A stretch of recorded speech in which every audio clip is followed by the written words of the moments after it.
Welcome back to R D vlogs. இன்னைக்கு சனிக்கிழமை நம்ம வீட்டுல என்ன லஞ்சுன்னு பார்க்கலாமா? வாங்க. சுட சுட சாதம்,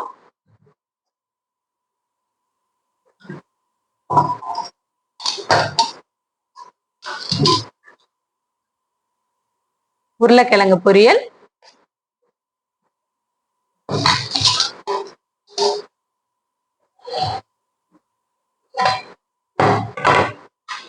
கேரட் பொரியல்,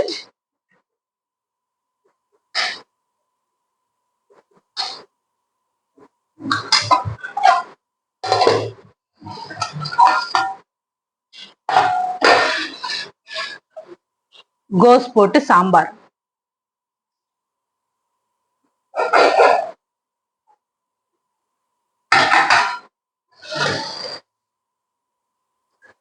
இதுதான் ஃப்ரெண்ட்ஸ் நம்ம வீட்டு லஞ்சு. உங்களுக்கு நம்ம சேனல் பிடிச்சிருந்தா லைக் பண்ணுங்க, ஷேர் பண்ணுங்க, மறக்காம ஆர்டி விளாக்ஸ் சப்ஸ்கிரைப் பண்ணுங்க. உங்க வீட்டுல என்ன லஞ்சு கமெண்ட்ல சொல்லுங்க.